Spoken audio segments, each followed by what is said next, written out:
Have you ever met someone who made your heart race before they even said a single word? Because that's exactly what happened to me. I still remember that rainy Monday morning like it was yesterday. The classroom smelled of fresh books and wet jackets. Students laughed, shouted across the room, and complained about another boring school year. I sat in my usual seat near the window, headphones around my neck, pretending to scroll through my phone while secretly hoping no one would notice how nervous I was. I wasn't one of the popular kids. I wasn't invisible either. I was just Ethan, the quiet guy who loved photography, got decent grades, and never had the courage to talk to girls. Then the classroom door opened. Everything became strangely quiet. She walked in wearing a cream-colored sweater with light blue jeans, her long chestnut hair slightly damp from the rain. Tiny drops of water sparkled on the ends of her hair as sunlight broke through the clouds outside. She looked around the classroom with uncertain eyes, clutching a notebook against her chest. Our teacher smiled. "Class,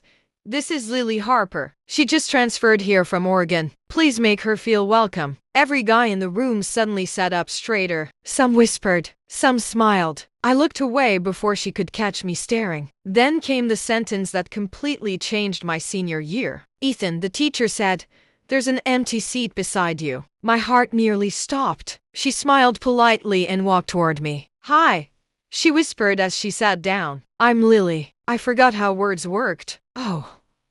Ethan." She laughed softly. Not the loud fake laugh most people used. A real one. Warm. Comfortable. It somehow made my nervousness disappear. For the rest of class, I couldn't focus on a single equation written on the board. Every few minutes, she'd brush a strand of hair behind her ear. She doodled tiny flowers in the corner of her notebook whenever she got bored. She tapped her pencil whenever she was thinking. Somehow, every tiny thing she did felt adorable. When the bell rang, everyone rushed toward the cafeteria. I slowly packed my backpack. "So," she asked, "where's the cafeteria? You've never been?" She smiled. "First day, remember?" "Oh, right." I scratched the back of my neck awkwardly. "I can show you." "I'd like that." Those 4 words made my entire week. The hallway buzzed with hundreds of students. We walked side by side. Neither of us knew what to say. "So," she finally asked, "you've lived here your whole life?" "Pretty much." "Is it always this rainy?" I laughed. "No." "Good." I was starting to think the weather hated me. "You'll fit in." "Oh, everyone complains about the weather here." She laughed again. This time I laughed too. Conversation suddenly became easy. She told me her dad had been transferred because of work. She had left behind her best friends,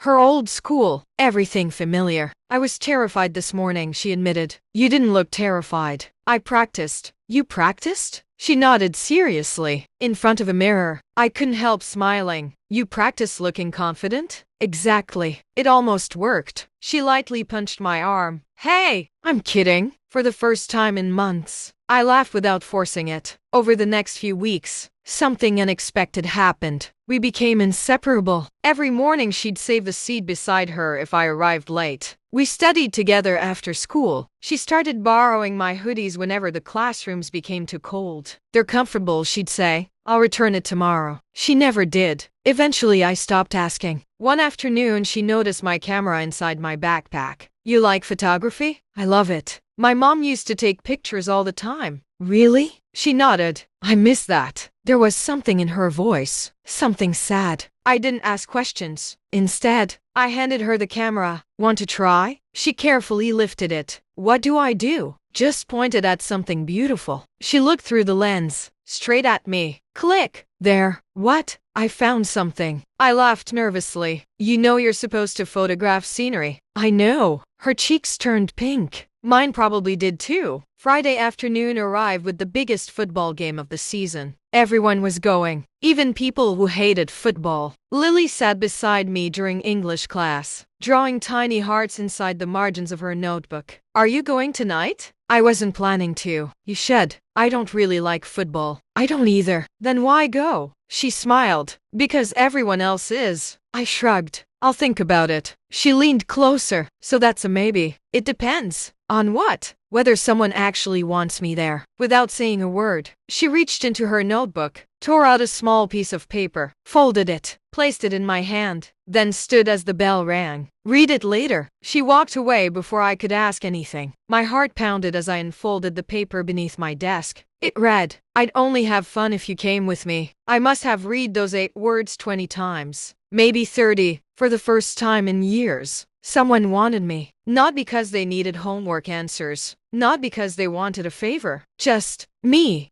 That evening I stood outside the football stadium wearing my favorite blue hoodie. The lights illuminated the entire field. Music blasted from giant speakers. Students filled every seat. I searched through the crowd. Then I saw her. She was wearing my gray hoodie, the one she'd forgotten to return. The moment our eyes met, she smiled, not at anyone else, at me. And in that single moment, I realized something terrifying. I wasn't just excited to see Lily anymore. I was falling in love with her. I just didn't know that someone else had been waiting for the exact same chance. And before the night was over, everything between us would change forever.